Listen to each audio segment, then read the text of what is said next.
వందనాలు. ఉపవాసంతో దేవుని యొక్క సన్నిధిలో కనిపెట్టి తిరగడం అది ఎంత మాత్రం భాగ్యతరం. అనేక తరగతిలో అనేక మంది, తక్కువ మందే ఉపవాసం అన్న పేరుతో దేవుని యొక్క సన్నిధిలో గడిపి తీరే ఒక స్థితిగతిని మనం చూసుకోగలిగి తీరేది. మరి ఒక్కొక్కరి ఆత్మిక స్థితిగతి ఎలా ఉందో మనం వివేచించలేము. ఎవరి ఆత్మిక స్థితి ఏ రీతిగా ఉన్నదో ఆ రీతిగా వారి దేవునికి ప్రసన్నత కలిగి తీరేదనిగా జీవించి తీరడానికి ప్రయత్నం చేసి తీరడానికి దేవుని యొక్క బిడ్డలు ప్రయత్నం చేసుకు తీరాలి. ఆత్మీకులు దేవుని యొక్క బిడ్డలు ఈ పగటిలో దేవుని యొక్క సన్నిధిలో ఉండి తీరడానికి దేవుడు భాగ్యం కల్పించారు. આજે સકાળ સમયે આત્મિક માને હેરી અમે ઈશ્વર પર સન્નિધિ ઉપસ્થિતિ હેવા પાય પરમેશ્વર ભગવાનకు సహాయం కలే పరమేశ్వరకు ధన్యవాదాలు స్తోత్రం. దేవుడు చాలిన దేవుడు కాబట్టి మనల్ని అన్ని పరిస్థితుల్లో దేవుడు మనల్ని నడిపించుచూ ఉన్నాడు.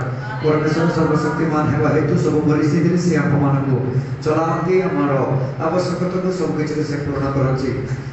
నేటి వాక్యాంశం దేవుని యొక్క సన్నిధిలో మనం సమర్పించుకొని లూకాసు వార్తలకు పుస్తకం 8వ అధ్యాయం దాని 47-48 వచనం. అదిలో పఠన నిమిత్తే లూకా లిఖిత సుసమాచార 8వ అధ్యాయం 47-48 को पठन करी हमें आज ईश्वर को सन्निधिలో సమర్పిత కరా. తాను మరుగై ఉండలేదని ఆ స్త్రీ చూచి వణుకుచూ వచ్చి ఆయన ఎదుట సాగిలపడి తాను ఎందు నిమిత్తము ఆయనను ముట్టెనో వెంటనే తాను ఎలాగ స్వస్థపడెనో ఆ సంగతి ప్రజలందరి ఎదుట తెలియజెప్పెను.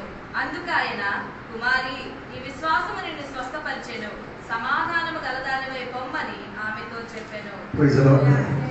ଏଠି ପଢିଥିବା এই ବାକ୍ୟ ଅନୁସାରେ ଆମେ ଦେଖିପାରୁଛୁ ଈଶ୍ୱରଙ୍କ ନିକଟକୁ ଆସିବା ଜଣେ ବ୍ୟକ୍ତି ଭୟଭୀତ ହୋଇ ଈଶ୍ୱରଙ୍କ ନିକଟକୁ ଆସିବା ପାଇଁ ପ୍ରକାଶନ କରିବାଟା ଆମେ ସେଠି ଦେଖିପାରୁଛୁ.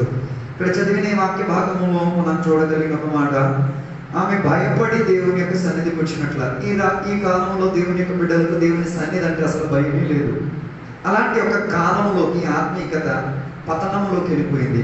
ଆଜିକାଲିର ବଂଶ ଇଣ୍ଡିଆ ଗୋଟେ ବଂଶ ହେଇଗଲାଣି ଯେ ପରମେଶ୍ୱର ବୋଲି ଭୟଭୀତ ନଥିବା ଗୋଟେ ବଂଶ ହେଇଯାଇଛି. అందుకే దేవుని బిడ్డలకి ఆరాధన అంటే అంత పెద్ద భయం ఉండదు, దేవుడు అంటే అంత భయం ఉండదు, ఆత్మీయత అంటే అంత ఏ రీతి కలిగిన భయం ఉండదు. అది నిజముగా విశ్వాసానికి చెందినది కాదు అన్నది పగటి వేళ వాక్య సారాంశంలో అర్థమై తీరుతుంది.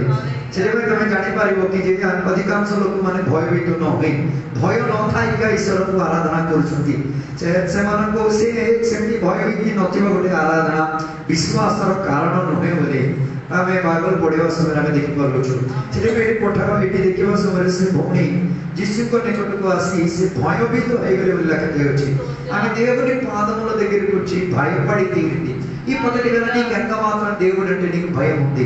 బైబిల్ సెలవిచ్చుచున్నది మనం సేవించే దేవుడు జీవము కలిగిన దేవుడు మాత్రం కాదు, దానితో కూడా ఆయన అగ్ని వంటి దేవుడు అని చెప్పుచున్నాడు. ପରମେଶ୍ୱରଙ୍କର ବାକ୍ୟ କହୁଛି ଆମେ ସଜୀବ ଜଣେ ପରମେଶ୍ୱରଙ୍କୁ ଆମେ ସେବା କରୁଅଛୁ, ମାତ୍ର ସେ ଦଗ୍ଧକାରୀ ଅଗ୍ନି ଅଟନ୍ତି ବୋଲି କହୁଛନ୍ତି.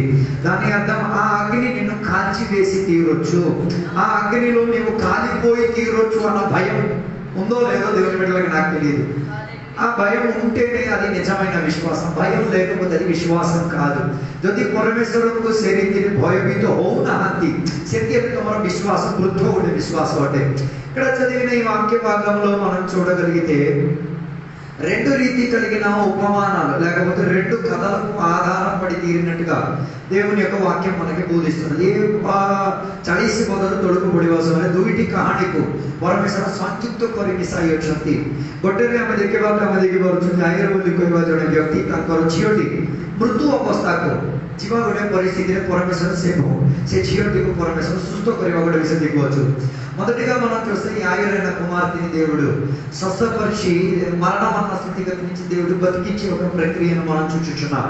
ଦ୍ୱିତୀୟରେ ଦେଖିବା ସମୟରେ ଆମେ ଦେଖିପାରୁଛୁ ଗୋଟେ ରକ୍ତସ୍ରାବିଣୀ ସ୍ତ୍ରୀ ଯୀଶୁଙ୍କର ପଶ୍ଚାତଗାମୀ ହେଇ ଯୀଶୁଙ୍କ ଠାରୁ ସୁସ୍ଥତା ମାତ୍ର ନୁହେଁ ଯୀଶୁଙ୍କ ଠାରୁ ପରିତ୍ରାଣ ମଧ୍ୟ ପାଇଥିବାଟା ଆମେ ଦେଖିପାରୁଛୁ. రక్తస్రావిణి కలిగిన ఒక స్త్రీ యేసయ్య దగ్గర నుంచి స్వస్థత మాత్రం కాదు రక్షణ కూడా పొందుకుంది. ఈ కాలంలో చాలా మందికి దేవుడు కేవలం స్వస్థత కోసమే కావాలి, కానీ రక్షణ పొంది తీరడానికి ఇష్టం లేదు. స్వస్థత కోసం కోరిన వారు రక్షింపబడలేకపోతే అవకాశం వచ్చిన సమయంలో దేవుని విడిచిపెట్టేస్తారు. అది ఈ సంఘాలు చాలా సూటిగా మనకి కనబడుతున్నది. పెళ్లి కోసం దేవుని దగ్గరికి వస్తారు, పెళ్లి జరిగితే దేవుని విడిచిపెట్టేస్తారు. దేవుని దగ్గరికి వస్తారు, ఆరాధన కోసం ఏం చేస్తారు, పెళ్ళిళ్ళ కోసం ఆరాధన విడిచిపెట్టి వదిలి తీరేటట్టుగా. వీళ్ళందరికీ ఉన్న ఉద్దేశం ఏంటో తెలుసా, దేవుడు కేవలం కొన్ని విషయాలకు మాత్రం ఆధారపడి తీరుతున్నట్టుగా ఉన్నది. అందుకే కొందరు ఏం చేస్తారు, ఆరాధన కోసం ఏం చేస్తారు, ఫంక్షన్ కోసం ఆరాధన వదిలేస్తారు. దేవుడిలో ఎన్నెన్నో గొప్ప గొప్ప మాటలు చెప్తారు. అది నువ్వు దేనికోసం నువ్వు దేవునికి అంత ప్రాధాన్యత ఇవ్వట్లేదు. దాని అర్థం దేవుడు అంటే అసలు భయం లేదు, దేవుని వాక్యం అంటే భయం లేదు. కాబట్టి ఒక ఆరాధన ఎగ్గొట్టేసినట్టు అది ప్రాబ్లం ఏం కాదనుకుంటున్నాను. अधिकांश विश्वास में भावुଛନ୍ତି ଗୋଟେ आराधना मु छाडी देले परीक्षा को कर देले ଗୋଟେ भोजी कुछ बदर ଗୋଟେ आराधना को परीक्षा करे ए प्रभु किछु करबो नाही దాని వలన జరిగేదేంటో తెలుసు. బైబిల్ చెప్పేది ఒక ఆరాధనకి ఈ ప్రపంచం కన్నా శ్రేష్టయుక్తమైన ఏముంది, విలువ ఉంది. దాని అర్థం ఒక ఆరాధన ఎక్కడడం వలన ప్రపంచానికి శ్రేష్టయుక్తమైన విలువను నువ్వు కోరుండి ధిక్కరించేసి దానికి ఉన్న శాపము తెచ్చుకు తిరుగుతున్నావు.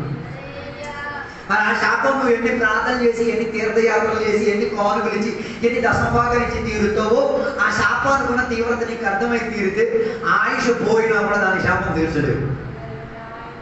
అందుకే భయం లేదని నేను చెప్పడానికి ఉన్న కారణం ସେଥିପାଇଁ ଅଧିକାଂଶ ଲୋକମାନେ ଆରାଧନାକୁ ଅବହେଳା କରି ଆରାଧନାକୁ ନ ଯାଇକି ତାଙ୍କ ପରିବାରକୁ ସେମାନେ କ'ଣ ଏ ପୃଥିବୀ ଠାରୁ ବି ଶ୍ରେଷ୍ଠମୟ ରୀତିରେ ଥିବା ଅଭିଶାପକୁ ସେମାନଙ୍କ ପରିବାରକୁ ଆଣୁଛନ୍ତି.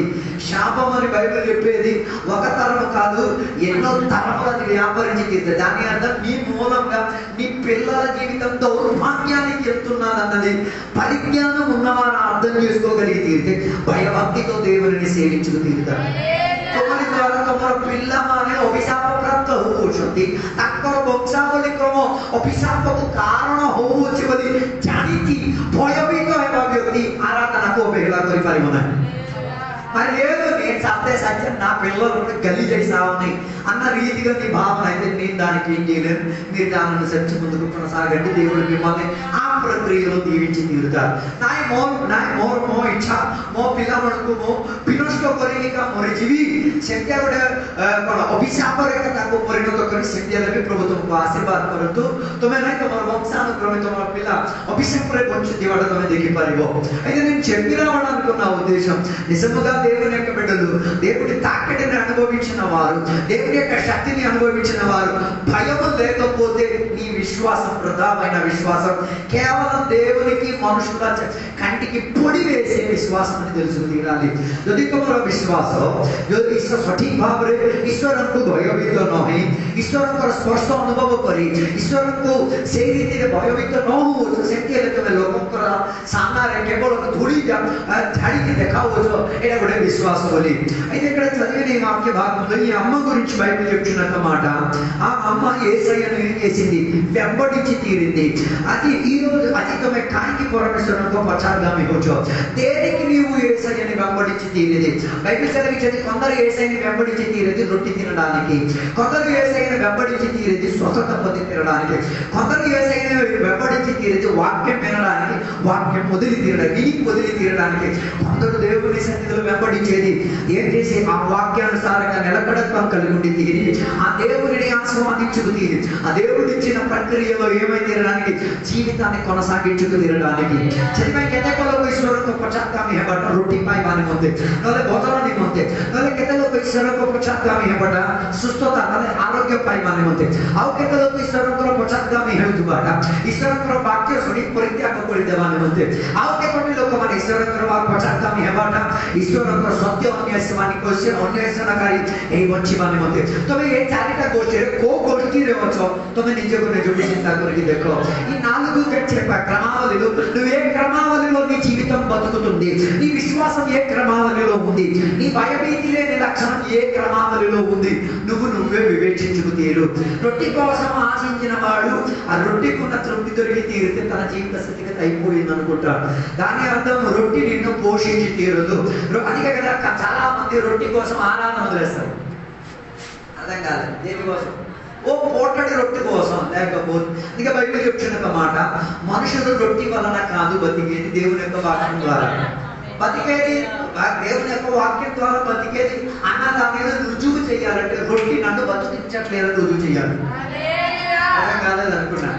ଈଶ୍ୱରଙ୍କର ବାକ୍ୟ ଦ୍ୱାରା ଜଣେ ବ୍ୟକ୍ତି ଜୀବିତ ହୁଏ ବୋଲି କହିଲେ ତାର ଅର୍ଥ ଶାରୀରିକ ଆହାରକୁ ସେ ପରିତ୍ୟାଗ କରି ଈଶ୍ୱରଙ୍କର ବାକ୍ୟ ଦ୍ୱାରା ଜୀବିତ ହେବାର ସେ ପ୍ରକାଶନ କରିବ ଅଛି ନହେଲେ ସେ ବାକ୍ୟ କେବେ ବି సత్య అయిపోయి ఉన్నాయి అందుకే చాలా మందికి ఏం కావాలి రొట్టె ఆశ్రయం ఆహారం మాత్రమే ఆశ్రయం డబ్బు మాత్రమే ఆశ్రయం అది ఉంటేనే జీవితం గడుపుకోగలిగి తీరేది అది నిజాయితీ కలిగిన విశ్వాసం కాదు రెండో రీతి కలిగిన జనాంగం గురించి నేను చెప్పినమాట వారు యేసుని వెంబడించే దేనికి కొన్ని అద్భుతాలు చూచి తీరాలి వారి అద్భుతానికి మాత్రమే వారి ఆత్మీయత ఆధారమై ఉన్నది ଆଉ କେତେ ଲୋକ ଈଶ୍ୱରଙ୍କ ପଶ୍ଚାତ୍ଗାମୀ ହେବାଟା ଚମତ୍କାର କାର୍ଯ୍ୟ ଗୁଡ଼ିକ କରିବା ନିମନ୍ତେ ଯୀଶୁ ଚମତ୍କାର କାର୍ଯ୍ୟ କରନ୍ତି ଆଜି ବି ସେ ଆରୋଗ୍ୟ କରନ୍ତି ଆଜି ବି ସୁସ୍ଥତା ଦିଅନ୍ତି ସେଥିରେ ତମେ ଅଟକି గଲେ ତମର భవిష్యత్ జీవన ఆగుకు ଯାଇପାରିବ ନାହିଁ ఆంతర్యాలు అద్భుతాలతో నీ జీవితం మిగిలిపోయి తీరితే నీ జీవితం ఆత్మీయతలో ముందుకు కొనసాగదు ఒక అద్భుతం అయిపోతే ఇంకొక అద్భుతం కోసం ఆతృత అయి తీరుతుంది అందుకే ఈ కాలంలో అధిక మంది అద్భుతాల కొరకు ఎక్కడ పరిగెత్తేది చూడొచ్చు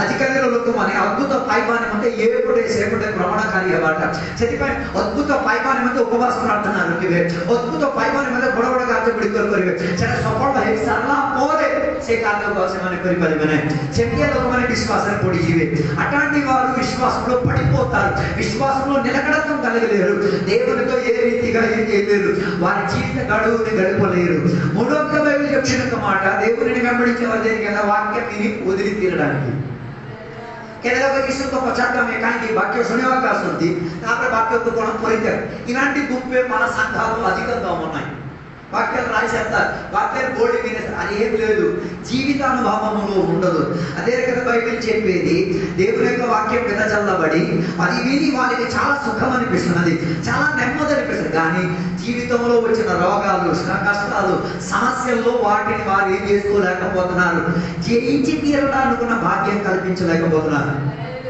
అందుకే కదా చాలా మంది మన సంఘాలు విడిచిపెట్టి తీరేది చాలా మంది సంఘాలకు రాకుండా కూడికలకు రాకుండా కారణం ఏంటిది దేవుని యొక్క వాక్యం వారికి సౌకర్యంగా ఉంది ఏంటిది చెవులకు మంచి ఆనందం ఇచ్చి తీరేది యథార్థంగా దేవుని యొక్క వాక్యం మీద చల్లి తీరితే మంచి పశ్చాత్తాపం వస్తుంది కన్నీరు వస్తుంది ఏడుపు వస్తుంది దేవుని సన్నిధిలో పెదవులు కూడా నోటితో మాట్లాడలేని ఒక స్థాయిలోకి మనిషి ఎదగలిగి తీరుతుంది దాని అర్థం వాక్యం విని వాక్యాన్ని ఏం చేయట్లేదు ఆచరణలో తీసుకురావట్లేదు ఉత్తునే దేవుని యొక్క తిరుగుతున్నారు ఎందుకు వాక్యం విని ఆనందం పొంది తీరడానికి అందుకే బైబిల్ చెప్తున్నా చాలా మందికి ఆత్మీక సత్యాలు తెలుసుకోవడానికి ఆతృత లేదు స్వచ్ఛమైన ఆత్మీక వాక్యములు ఉన్న పాలు తాగడానికి ఇష్టం లేదు ఏదో వాక్యం విన్నాం కదా అందుకే కొందరికి వాక్యం ఏం చెప్పారంట ఏమో ఏం అర్థం కాలేదు దాని అర్థం ఆ రోజు చెప్పిన వాక్య పరిచర్య నీకే ఫలితం చేయదు అందుకే కదా సాధారణంగా మన సంఘంలో వాక్య పరిచర్య బోధించినప్పుడు ఏ వాక్యం పాస్టర్ గారు చెప్తున్నారో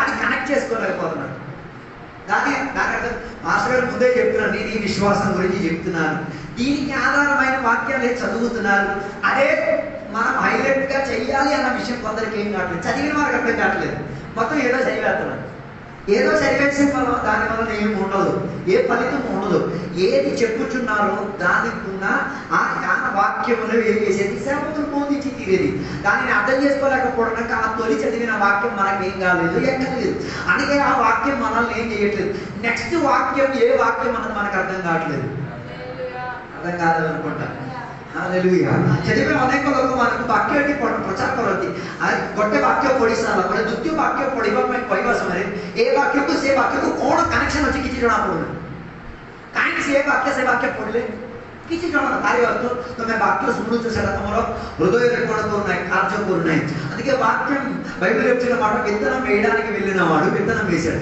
వేసినప్పుడు విత్తనాన్ని దొంగిలించుకు తీరడానికి ఒకడు ప్రయత్నం చేశాడు ఆ బైబిల్ అక్కడ చెప్పే మాత్రం ఆకాశ పక్షులు వచ్చి ఏం చేశారు వాక్యం ఎత్తుకెళ్ళిపోయారు దాని అర్థం ବୁଢ଼ା ବୁଣିବା ପାଇଁ ଗଲା ବୁଣିବା ସମୟରେ ସେ ବୁଣିଲା ବୁଣିବା ସମୟରେ ସେ ବିହନ ପଡ଼ିଲା ମାଟିରେ ପଡ଼ିଲା ମାତ୍ର ସେଟା ଟେକି ନେବା ପାଇଁ କିଏ ଆସିଲା ପକ୍ଷୀ ଗୁଡ଼ିକ ଆସିଲା అలాగైతే వాక్యాన్ని హృదయం లోపల ఫలించకుండా ఎత్తుకుపోయి సాతాను ఉన్నాడు ఆ సాతానుకు నువ్వు ఆ మేత ఎత్తున్నావంటే ఆ సాతాను ఈజీగా దాన్ని ఎత్తుకెళ్ళిపోతుంది ସେ ଶୈତାନକୁ ତମେ ଆହାର ଦଉଛ ହେଲେ ପାଉଥିବା ବାକ୍ୟ ଶୈତାନ ବଟିକି ନେଇଯିବ కారణం ఏంటి ఆ వాక్యం నీలో ఉండి మొలకెత్తకపోతే ఎదుగుదల రాకపోతే దాని అర్థం ఆ రోజు వాక్య పరిచయం నువ్వు వచ్చి విని సాతానికి ఇచ్చావు ସେଇଦିନ ଆସି ତମେ ବାକ୍ୟ ପରିବେଶ ଶୁଣି ବାକ୍ୟର ସବୁ ଜିନିଷ ଗୁଡ଼ିକ ଶୁଣି ସେ ବାକ୍ୟ ତୁମେ ଜାଣି କାହା ହାତକୁ ఆకు దేగలు శ్వేతానికి తినేట తోటపై లాభదాయకంతో నీకు జాలి ఆడికి ఫలితం ఉండదు, నీకు ఫలితం ఉండదు. దాని అర్థం నీవు ఎవరి కంపెనీలో వ్యాపారం చేస్తున్నట్టు సాధారణ కంపెనీలో వ్యాపారం చేస్తూ దేవునికి కనపడుతున్నావు అని అర్థం. तभी स्वतंत्र कंपनी रखी है काक महिमान्वित करूचो परमेश्वरଙ୍କୁ महिमान्वित करूचो ସେଥିପାଇଁ ଯାକୋବ ପୁସ୍ତକ କହୁଛି ఒకేసారి నీ శరీరంలో రెండు రీతి కలిగిన ప్రవర్తన కలగదు. ఒకటే శరీరంలో ଦୁଇ ప్రకార కార్యం ହୋଇପାରିବ ନାହିଁ. అయితే నేను చెప్పి రావడానికి ఉన్న ఉద్దేశం ఎక్కడైనా ఈ స్త్రీని కూడా దేవుడు యేసయ్యను వెంబడించి తీరింది ఏంటో తెలుసా? ఆమెకి తెలుసు యేసయ్య స్వస్థపరిచిన దేవుడు మాత్రం కాదు, నన్ను రక్షించగలిగిన దేవుడు అన్న విషయం మనం అర్థం చేసుకోగలిగింది. ଭଉଣୀ ଯୀଶୁଙ୍କ ପଶ୍ଚାତଗାମୀ ହେବାର କାରଣ ଗୋଟେ ଜିନିଷ ସେ ଜାଣିଲା କି ମୁଁ ସୁସ୍ଥତା ପାଇବି ଯୀଶୁଙ୍କ ଠାରୁ, ଦୁଇ ସେ ଯୀଶୁଙ୍କ ଠାରୁ ମୁଁ କ'ଣ ପାଇବି? ପରିତ୍ରାଣ ମଧ୍ୟ ପାଇବି ବୋଲି ସେ ଜାଣିବାଟା ସେଠି ଆମେ ଦେଖିପାରୁଛୁ. అందుకే రక్షణ పొందామో లేదో అన్న దానిని పరీక్షించుచున్న దేవుడు, మనం సేవించిన దేవుడు. పరిత్రాణ పాయించు କି ନାହିଁ ସେଟାକୁ ପରୀକ୍ଷା କରିବା ଜଣେ ପରମେଶ୍ୱର ଅଟନ୍ତି. అందుకే ఈ అమ్మాయి యేసయ్యను ఏం చేసింది? వెంబడించుకొని వెళ్ళి తీరింది. ఆమె వెంబడింపులో ఒకే రెండే ఉద్దేశం, ఒకటి స్వస్థత జరగాలి, రెండోది నేను రక్షణ పొంది తీరాలి.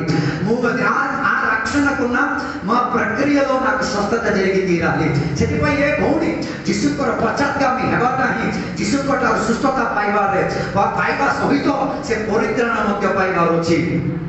అందుకే దాని 48వ వచనం చదివినప్పుడు అక్కడ చెప్పుచున్న ఒక మాట, ఆమెతో యేసయ్య చెప్పిన ఒక మాట, ఆమెని యేసయ్య ఏం చేశారు? స్వస్థపరిచి సాధారణముతో పంపించారు. అది తెలుగు భాషలో, ఒరియా భాషలో అది తప్పు. తొలి ఆమెకి స్వస్థత జరిగి తీరింది. ఎప్పుడు? యేసయ్యను తాకేటప్పుడే స్వస్థత జరిగి తీరింది. మళ్ళీ రెండోసారి స్వస్థత జరిగితే దాని అర్థం తొలి జరిగిన స్వస్థత రెండోసారి జరిగిన స్వస్థత జరగలేదే అని అనిపిస్తుంది. ଦୁଇଥର ସେଠି ସୁସ୍ଥତାର ବିଷୟ ଲେଖାଯାଇଛି. ଗୋଟେ ସେ ବସ୍ତ୍ରକୁ ଛୁଇଁବା ସାଙ୍ଗେ ସାଙ୍ଗେ ସେ ସୁସ୍ଥ ହେଇଗଲା. ଦୁଇରେ ପୁନର୍ବାର ଯୀଶୁ ତାକୁ କହୁଛନ୍ତି ତୁ ସୁସ୍ଥ ହେଇଗଲୁ. దాని అర్థం రెండు సార్లు యేసయ్య స్వస్థపరిచేది కూడా. అయితే మనకున్న సందేహం, దేవుడు రెండు సార్లు స్వస్థపరిచి తొలి స్వస్థత చేసింది స్వస్థత అవ్వలేదని అర్థం. ଯଦି ଯୀଶୁ ଦୁଇଥର ସୁସ୍ଥତା କରିଅଛନ୍ତି ତାର ଅର୍ଥ ପ୍ରଥମେ ଥରେ ସେ ବସ୍ତ୍ରକୁ ଛୁଇଁବା ସମୟରେ ସେ ସୁସ୍ଥ ହେଇନାହିଁ, ସେଥିପାଇଁ ଦ୍ୱିତୀୟ ଥର. అలాగని మనం అనుకోని తప్పు బోధలో పడిపోతున్నాం. అలా కాదు, ସେମିତି ନୁହେଁ.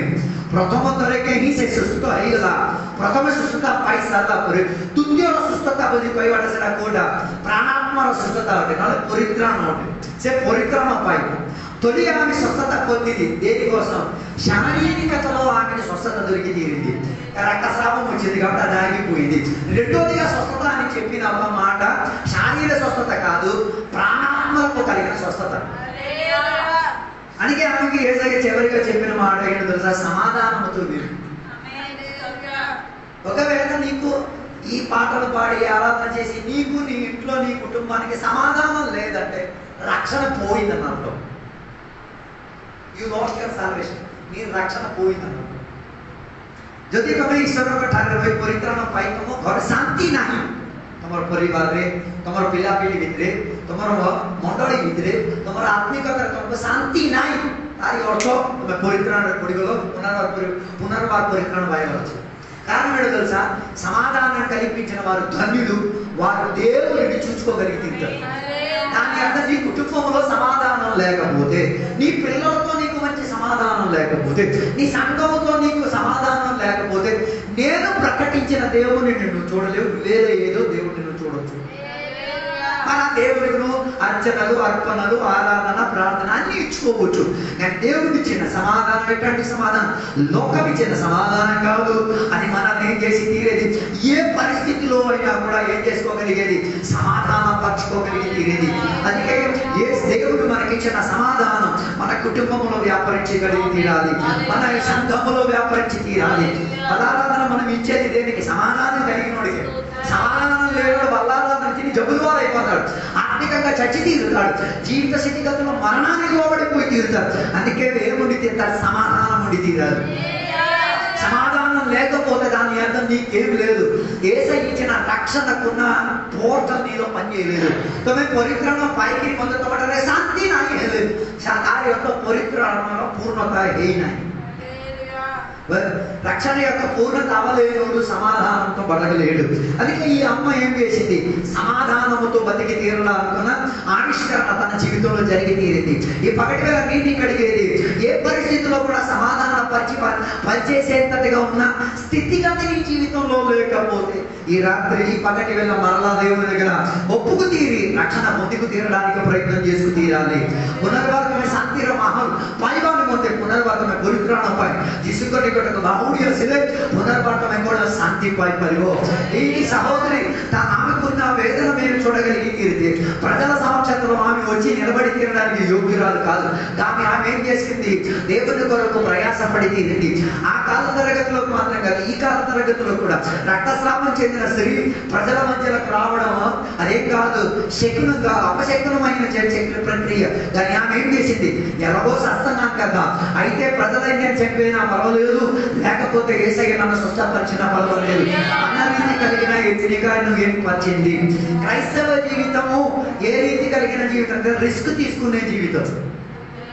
क्रिश्चियन जीवन बोली कोई बड़ा केंद्र जीवन रिस्क नबा गोटे जो नेमा रक्तस्राविणी गोटे जने स्त्री से जानी छी सेतिया गोटे परिस्थिति रे लोक मानकर मझरे जदि जीव लोक माने ताकू पत्थर रे मारि देबे से पत्थर रे मारि देले भी असुविधा नै यीशु तो निकट को जाय सुस्थता पाई पारिबी बोली गोटे चिंता रे दानी అంటే క్రైస్తవ జీవితం రిస్క్ తో కూడింది.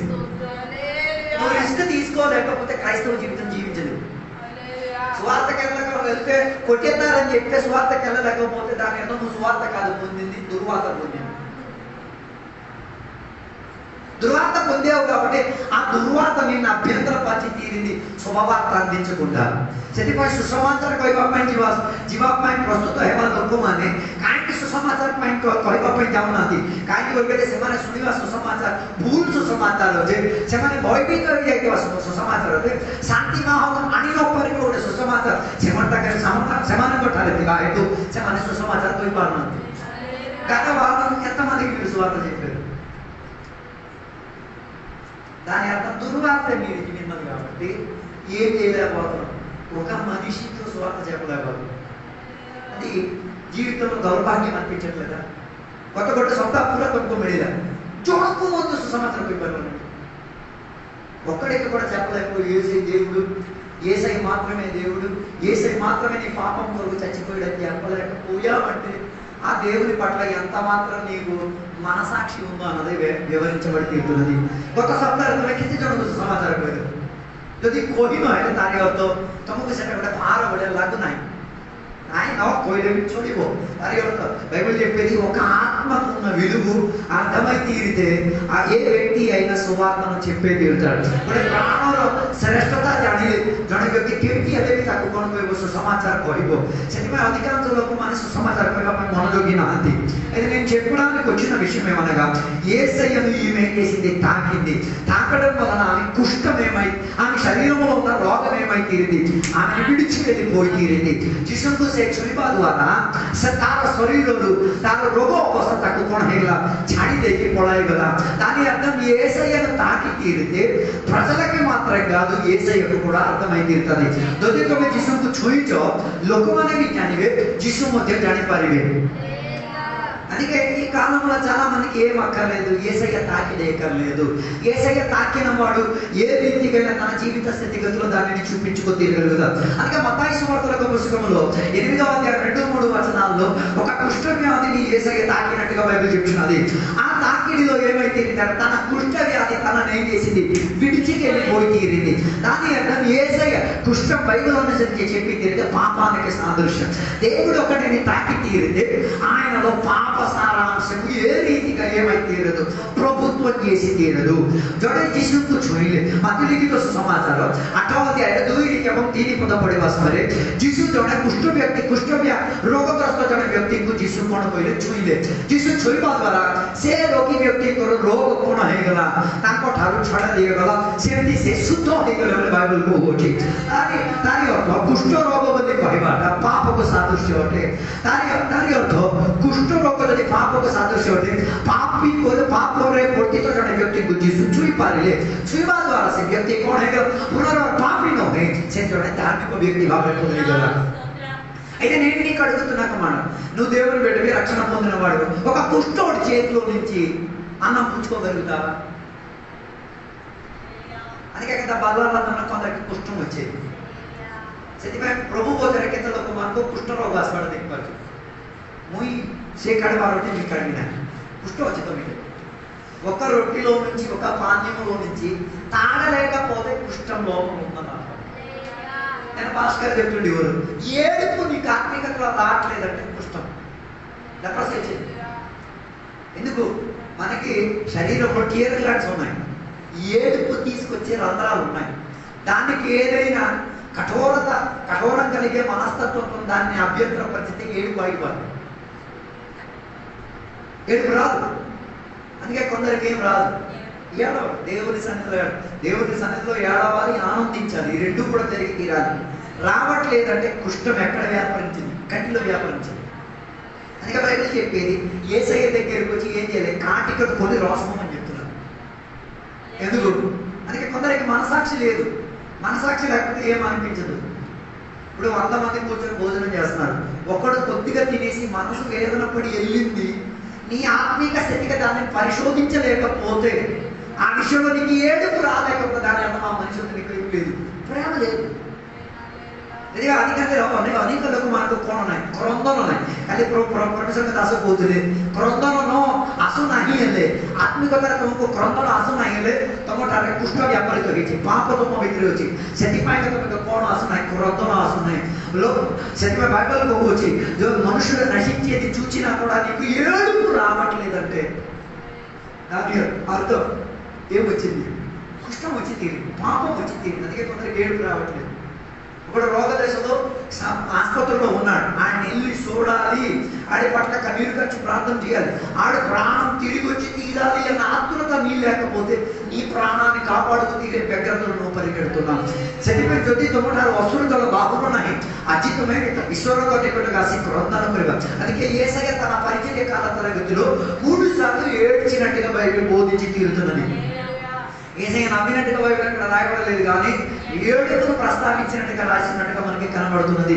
యేసయ్య ఏడ్చిన 3 ప్రక్రియలో ఒకటి యేసయ్య లాజరు సమాధి దగ్గరికి వెళ్ళి లాజరుకు నా స్థితిగతులను చూసినప్పుడు ఆయన ఏమొచ్చింది ఏడుపు వచ్చింది దాని అర్థం మనుషులను చూచేటప్పుడు మనుషుల దీనదశలో చూచేటప్పుడు యేసయ్యకి ఏడుపోతే నీకు ఏడుపు రావాలి రాలేకపోతే కుష్టం వచ్చింది యేసయ్య తాకే పొందుకో రెండవదిగా బైబిల్ చెప్పే మాట దేవాలయాలను చూచి దేవాలయంలో జరుగుతున్న ప్రక్రియలను చూచి యేసయ్యకి ఏమొచ్చింది ఏడుపు వచ్చింది నెహెమ్యాకు కూడా ఇదే వచ్చింది నెహెమ్యా పుస్తకంలో చదవగలిగితే మందిరం గోడలన్నీ కట్టబడింది మందిరం అన్ని చక్కగా ఉండేది ఎప్పుడు యెరూషలేములో నెహెమ్యా ఉన్నప్పుడు అక్కడి నుంచి ఆయన పలాయనం వెళ్ళేటప్పుడు ఏమైందో తెలుసా యెరూషలేము గోడలు పగిలిపడిపోయినాయి యెరూషలేములో దేవాలయం లోపల ఎవరు వచ్చేసారు జంతువులు లోపలికి వచ్చేసారు యెరూషలేము దేవాలయంలో ఉన్న సామగ్రి అన్ని దేవుళ్ళను సేవించేవాళ్ళు దొంగిలించుకొని వెళ్ళిపోయారు దొంగిలించుకొని వెళ్ళిపోవడం మాత్రం కాదు ఆ తీసుకెళ్లిన రాజు ఆ పాత్రలను తీసుకొని ఏం చేస్తున్నాడు మధ్యలో తాగారు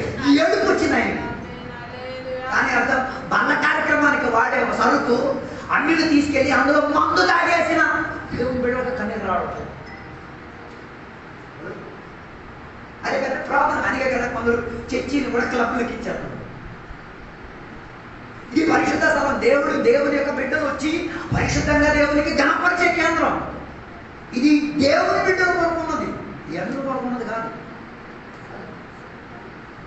మీ కథ కనిపించే దేవుని బల్లారాధన కోసం ఉన్నదే మద్యం తాగడానికో లేకపోతే వంటలకి ఇచ్చుకోవడానికి కాదు అర్థం కాదు ప్రాబ్లం రావట్లేదు మేము మొన్న ఒక సంఘానికి వెళ్ళినప్పుడు బల్లారాధనకు వాడిన ఆ పాత్ర మామూలు తాగడానికి వాడుతున్నారు అది చూచినప్పుడు వేదన కలిగింది అయ్యో బల్లారాధన కోసం ఎంత శ్రద్ధపాటు కొందరిగా దాని గురించి ఏది అందులో మందు తాగితే ఏంటిది వ్యసం తాగితే ఏంటి ప్రాబ్లం కానీ కారణం ఏంటిది దేవుని స్పర్శను అనుభవించి తీరితే దేవుని కొరకు ఉపయోగించిన వస్తువులు దేవుని కొరకు ఉపయోగింపబడకపోతే ఏం వస్తాయి వేదన వస్తుంది ଗୋଟେ ମଣ୍ଡଳୀକୁ ମୁଁ ଯାଇ ଦେଖିବା ସମୟରେ ପ୍ରଭୁଙ୍କ ପାଇଁ ଉପଯୋଗ କରୁଥିବା ସେ ଗ୍ଲାସ ପ୍ଲେଟ୍ ଗୁଡ଼ିକ ଭୋଜି ପାଣିରେ ଖାଇବା ନିମନ୍ତେ ସେମାନେ ଉପଯୋଗ କରୁଛନ୍ତି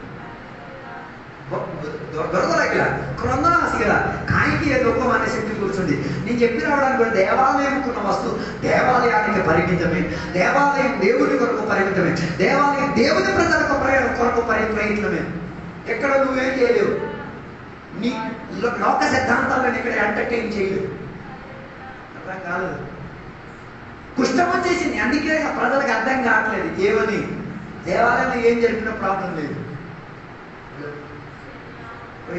చదివే అధికారంలో మనకు కుష్ఠ ఆశ చేయించి ಕುಷ್ಠರೋಗ ನಿವಾರಿತು ಮಂಡಳಿಗೆ ಕೋಣ ಕೊಲ್ಲವಿಕ್ಕಿಂచి వస్తుందని సంఘముకు వాడబడిన మైక్ సిస్టమ్ వేరే ప్రోగ్రాములకి తీసుకెళ్ళి ఏం చేయలేదు.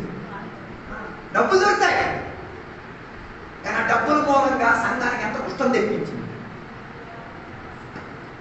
ಹಲೋ ಮಂಡಳಿಗೆ ಉಪಯೋಗ ಕೊಡುವ ಸೌಂಡ್ ಸಿಸ್ಟಮ್ ವಿಜಾತಿ మనకు ಪ್ರೋಗ್ರಾಮ್ ಪೈಂದ ಇಕ್ಕಿರಿ ಸೆ ಮಂಡಳಿಗೆ ಆమె ಕುಷ್ಠ ಅನ್ನೋದು కుష్ఠరోగం ಅನ್ನೋದು అర్థం కాదు. మన చర్చిలో ఉన్న వస్తువు పరాయ వస్తువులకు ఇచ్చుకోవడానికి ఉన్నది కాదు. అది దేని కోసం కొనబడి తీరింది. అది దేవుని కనపరిచి తీరడానికి, దేవుని యొక్క సంఘ బిడ్డలు దేవుని నామము ఉసర్గించిన వేదన అనిపించడం లేదా దాని అర్థం కుష్టం నీలో వ్యాపరించుతున్నది. ఈ పగటి వేళ కుష్టం నుంచి పరిహారం పొంది తీరడానికి ఏసై తాకిడి అనుభవించుకో. কুষ্ঠ ব্যাপারিত হয়েছে সে কুষ্ঠর মুক্তি পাইবার ফলে যিশু পুরো স্পষ্ট তোমাকে দেখাতে দরকার.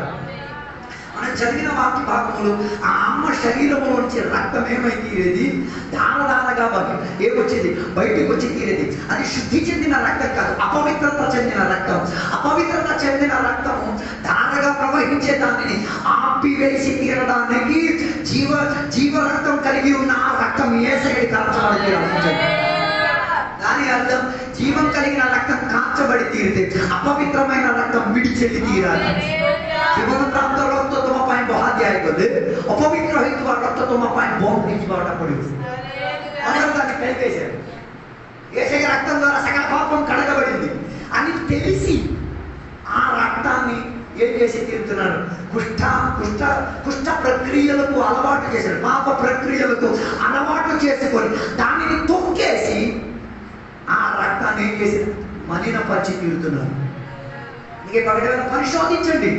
దేవుడు నేను చెప్పి రావడానికి ఉన్న ఉద్దేశం, దేవాలయం లోపల కుష్ఠం వచ్చినప్పుడు నేను ఏడ్చాడు, విలపించాడు, పశ్చాత్తాపడి దేవుని దగ్గర ఉన్న దేవా దీనికి ఒక పరిహారం జరిగి తీరాలి, దీనికి ఒక శుద్ధీకరణ జరిగి తీరాలి. ఒక గోడ పడిపోతే అలాగైతే దేవాలయ సామగ్రి పోతే ఆ రీతిగా దేవుని దగ్గర స్పందించగలిగి తీరాలి. మనం ఎంత మాత్రం స్పందించబడి తీరాలి. అందుకే దేవుని యొక్క వాక్యం చెప్పేది, నీవు దేవుని యొక్క సన్నిధికి వచ్చినప్పుడు నీ అడుగు జాడులు జాగ్రత్త చెందేటట్టు ఉండి తీరాలి. ତମେ ଈଶ୍ୱରଙ୍କର ସନ୍ନିଧିରେ ଆସିବା ସମୟରେ ତୁମର ପାଦ ଅତି ଜାଗ୍ରତବାନ ହେଇଥିବାର ନିହାତି ଦରକାର. దాని అర్థం నేను చెప్పి రావడానికి ఉన్న ఉద్దేశం, దేవుని కొరకు ఆత్మకి దేవుని యొక్క తాకిడి అనుభవించింది, దేవుని యొక్క తాకిడిని అనుభవించిన దానిని ప్రస్తావించేటట్టు ఉండి తీరాలి. అందుకే కుష్ఠవ్యాధిని యేసయ్య తాకిన వెంటనే తన కుష్ఠం ఆయన విడిచెల్లి తీరేది. విడిచి వెళ్ళిన తర్వాత ఆయన శుద్ధుడుగా మారి తీరాలి. మళ్ళీ ఆయన శరీరంలో ఆయన ఏం చేసుకోలేదు, కుష్ఠం తెచ్చుకోలేదు. కుష్ఠం రావడానికి ఇంకేం చేయక్కర్లేదు. కుదిరిన కుష్ఠం మళ్ళీ తెచ్చుకుంటే చాలు, మళ్ళీ మనలోకి ఏమొచ్చేస్తుంది, కుష్ఠం వచ్చి తీరుతుంది. అందుకే నేను చెప్పినవాడు అనుకున్న ఉద్దేశం, అలాగైతే కుష్ఠం తిరిగి రావచ్చు. మన శరీరంలో 3 ರೀತಿ కలిగిన వ్యాధిగతులు ఉన్నాయి: శరీరం, ప్రాణం, ఆత్మ. ଆମର ଶରୀରକୁ 3 ରୀତିରେ ବିଭଜନ କରିପାରିବା: ଶରୀର, ପ୍ରାଣ, ଆତ୍ମା. ଶରୀର ଆମେ ପରିତ୍ରାଣ ପାଇବା ସମୟରେ ଶରୀରକୁ କୌଣସି ବଦଳାବ ହେଇନାହିଁ. ପ୍ରାଣାତ୍ମାରେ ପରମେଶ୍ୱର ଛୁଇଁବା ଦ୍ୱାରା ପ୍ରାଣାତ୍ମାରେ ମାତ୍ର ବଦଳାବ ଆସିଛି, ଶରୀରରେ କୌଣସି ବଦଳାବ ଆସିନି. ତାରି ଅର୍ଥ ପାପର ସ୍ୱଭାବ ଏବେ ବି ଆମର ଶରୀରରେ ଅଛି. నేటికి కూడా మన శరీరం ఏం కాలేదు, ఏ రీతి కలిగిన రూపాంతరం కలగలేదు. ప్రాణాత్మకు రూపాంతరం కలిగింది. ఎప్పుడు నువ్వు రక్షణ పొందావు అప్పుడు ప్రాణాత్మకు ఏమొచ్చి తీరింది, రూపాంతరం కలిగి వచ్చి తీరింది. దాని అర్థం నీ శరీరంలో ఏముంది, పాపపు అలవాటు ఉంది, పాపపు పద్ధతి ఉంది. దానిని బైబిల్ ప్రస్తావించదు. గలాతీ పత్రిక శారీరక క్రియలు, ఆత్మలో ఉన్న క్రియలు, ఈ 2 రీతిగా దానిని ఏం చేసేది, విభజించుకు తీరేది. దాని అర్థం శారీరక క్రియకు ఆత్మిక క్రియకు మధ్యలో ఏమవుతున్నది, ఓ పోరాటం జరుగుతున్నది. ఇది కూడికలు ఉన్న రోజు, ప్రార్థన ఉన్న రోజు, దేవుడితో గడిపిన టైంలోనే ఇవన్నీ ప్రస్తావిస్తాయి. ఈ గొడవ బయటకు వస్తాయి. ଏ ଯୁଦ୍ଧ କେବେ ଶାରୀରିକ ଯୁଦ୍ଧ ଏବଂ ଆତ୍ମିକ ଯୁଦ୍ଧ, ତମର ଶରୀରର ପ୍ରକ୍ରିୟାର ସହିତ ଯୁଦ୍ଧ ଏବଂ ଶରୀରର କାର୍ଯ୍ୟ ଏବଂ ଆତ୍ମାର କାର୍ଯ୍ୟ ଯୁଦ୍ଧ କେବେ କରିବ ଜାଣିଛ ନା? ଯେବେ ତୁମେ ପ୍ରାର୍ଥନାରେ ବସିବ, ଯେବେ ତୁମେ ବାଇବଲ ପଢିବା ପାଇଁ ବସିବ, ଯେବେ ତୁମେ ଗିର୍ଜାକୁ ଯିବା ପାଇଁ ପ୍ରସ୍ତୁତ ହେବ, ସେ ଟାଇମରେ ଯୁଦ୍ଧ ହେବ. ఈ గొడవ అవుతుంది. దేనికి శారీరక క్రియలకు ఆత్మ క్రియలకు రెండింటి మధ్య గొడవలు అవుతాయి. ఆత్మ అంటది పల్లా చర్చికి వెళ్తాం, శరీరం నవ్వుతుందో ఈరోజు వెళ్ళొద్దు. ఒళ్ళు నొప్పులు, కాలు నొప్పులు, తలనొప్పులు, వేరుల నొప్పులు, వాంతులు, విరచన ఇవన్నీ వస్తాయి. దాని అర్థం నువ్వు సేవించిన దేవుని కొరకు ఆ జబ్బుతో దేవుని సేవించలేవని అర్థం. అర్థం కాదు. రోగ దశలో ఏం చేయలేదు, జబ్బులు మార్చేస్తే నేను చేయను. దాని అర్థం నువ్వు ఏసై వెంబడించేది జబ్బులు పోవడానికి. అర్థం కాదు. కొందరు ఏసై కొరకు దెబ్బలు కాయలేరు, ఏసై కొరకు మౌంతం చేయలేరు, ఏసై కొరకు ఏం చేయలేరు, రోగం అప్పగించ తీరలేదు. దాని అర్థం వారికి అది బాగైతే అంటే దాని అర్థం బాగైనా దేవుని దగ్గరికి రావడం అర్థం.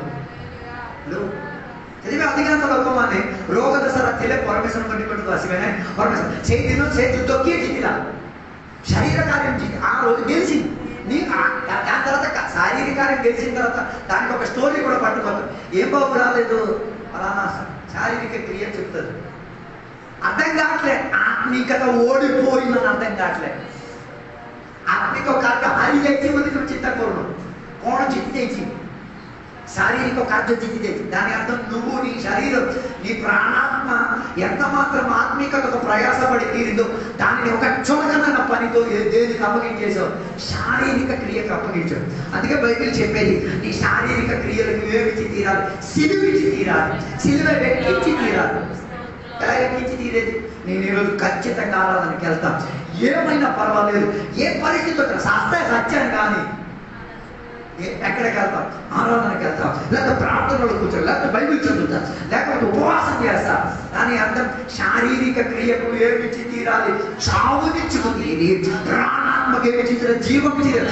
లేకపోతే నీలో పాపం కుష్టంగా వ్యాపారం తీరుతుంది. దానికి ఏం కావాలి? యేసయ్య స్పర్శే కావాలి. యేసయ్య వచ్చి స్పర్శించి తీరాలి. యేసయ్య స్పర్శించలేకపోతే నీ పాపము కట్టు ఏమై తీరదు? ఇరిగి తీరదు. అందుకే అధికంగా దేవుని యొక్క బిడ్డలు ఆత్మలో ప్రారంభించి శరీర క్రియలతో మిగిలిపోతున్నారు. ఆత్మికతనే ప్రారంభమవుతుంది, శరీర కార్యక్రమ సమాప్తికి వచ్చింది. దానికి మంచి ఉదాహరణ ఇస్కరియోతు యూదా ఆత్మీకతలో ప్రారంభించింది, శారీరకతలో ఏమైతే ఒక ఊరికి ఏమైపోయాడు?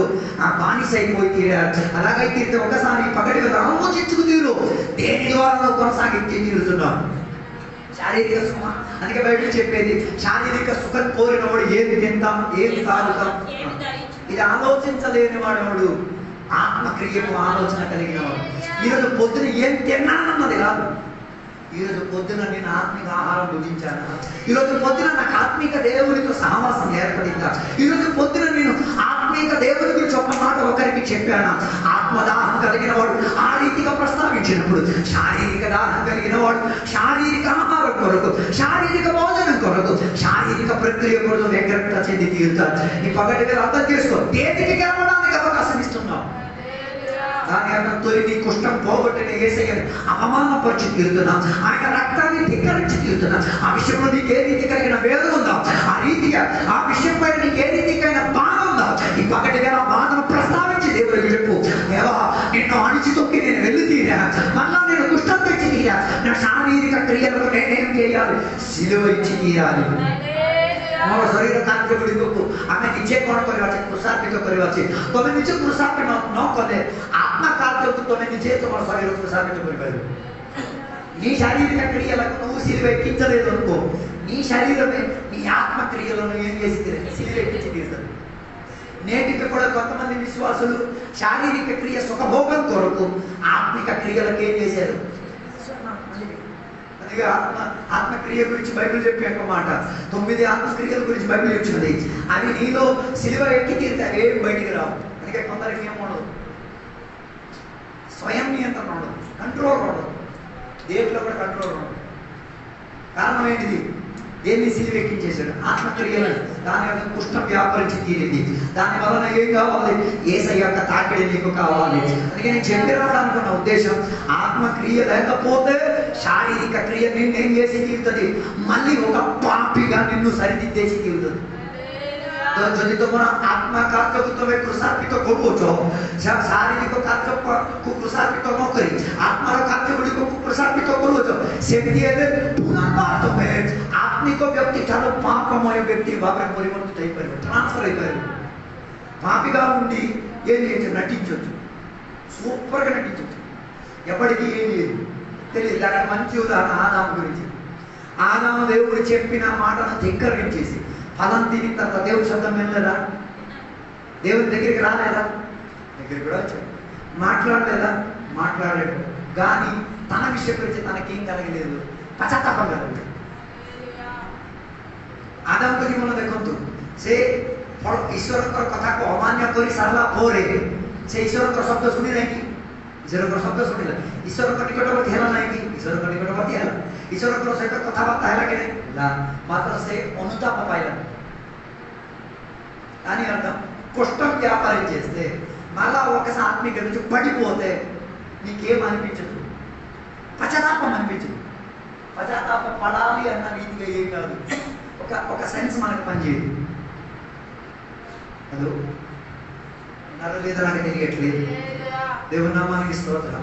దాని అర్థం కొందరికి ఏం అనిపించట్లేదు, పశ్చాత్తాపం కావాలన్నట్టుగా అనిపించదు.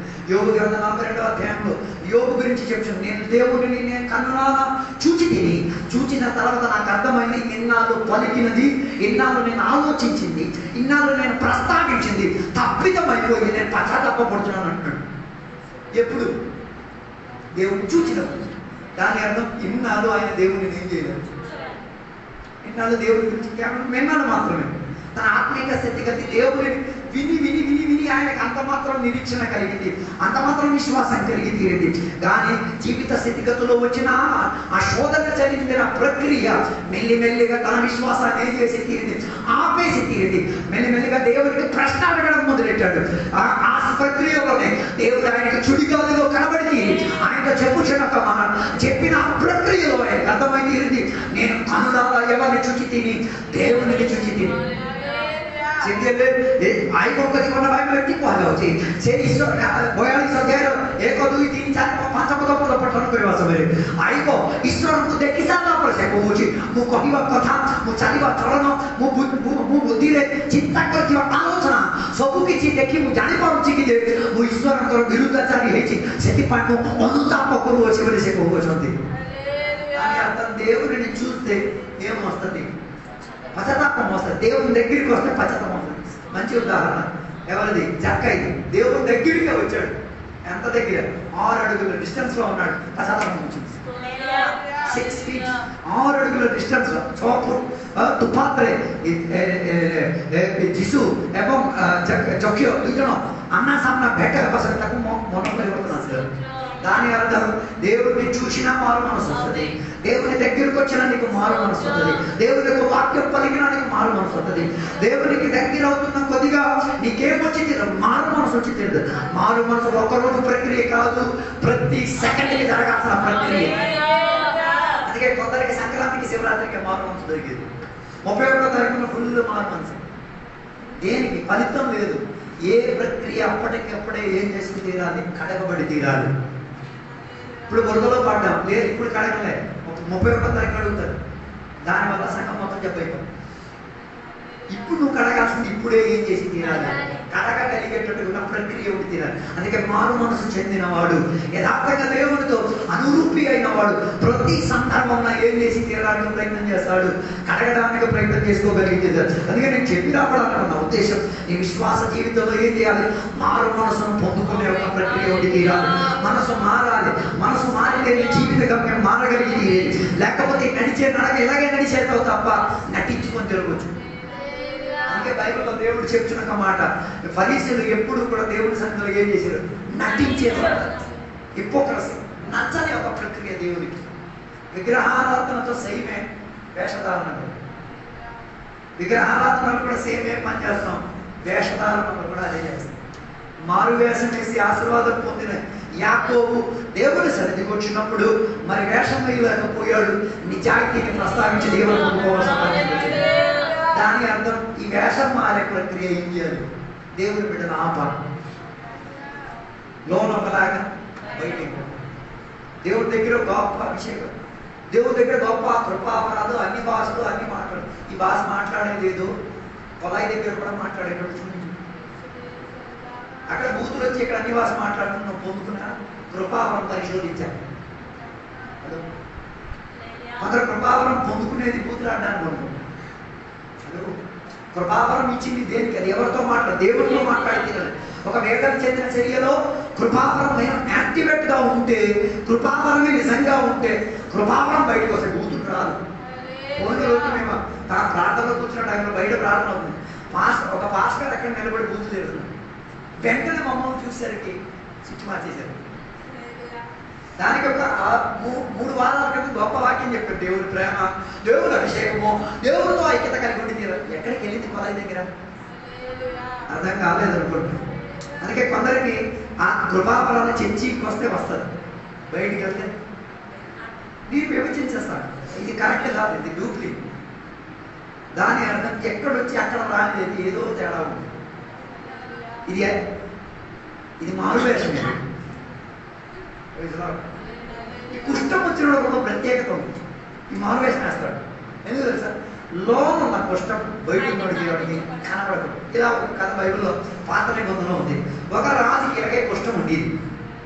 व्रतन राजांगर विषय लगाना होची ताकू मध्ये कोण थिला कुष्ठरोग थिला से बाहाको युद्ध वीर जण व्यक्ति युद्ध करी जितिबा जण व्यक्ति मात्र ता शरीर भितर कोण थिला कुष्ठरोग थिला सेटा से ढांकी रखिबा पाए वस्त्र उडी पिंदिला नेटिके कोडा చాలా మంది దేవుడు బిడ్డలు చేసే పనినే దేని దాయిసేస్తున్నారు లోపల ఉన్న కుష్ఠాన్ని దాయిసేసి బయట మూడు మంచి తెల్ల బట్టలు అంత చెంత బైబిల్ చెప్పేది దేవుడు చూసేది నీ బాహ్య కాదు నీ అంతరంగ లోపల ఉన్న కంపు లోపలే परमेश्वर देखिबा तुम्हारा बाहरी रूप को नुमे परमेश्वर देखिबा तुम्हारा अंतरंग प्रकार నీ లోపల అందుకే బైబిల్ చెప్పేది హృదయం అన్నిటికన్నా ఘోరం హృదయంలో ఉన్న ఘోరత ఉందో లేదో బైబిల్లో లిస్ట్ రాసి ఇంటికి రాసేసుకొని పోసుకుంటూ పో లేదు నా రాస్తూ అక్కర్లేదు ఉన్నాయంటే నీ ఇష్టం నీకు కష్టం నాకు దాంతో సంబంధం లేదు ସେଥିପାଇଁ ବାଇବଲ କହୁଛି ତମର ହୃଦୟ ସବୁଠାରୁ ଅନ୍ଧକାରମୟ ଘୋରମୟ ଅଟେ ସେଥିରେ ଅନେକ ପ୍ରକାର ଦୁଷ୍ଟତା ଅଛି ସେ ଦୁଷ୍ଟତା ଗୁଡ଼ିକୁ ସବୁ ଲେଖିକି ସବୁଦିନ କାଟିକି ଯାଅ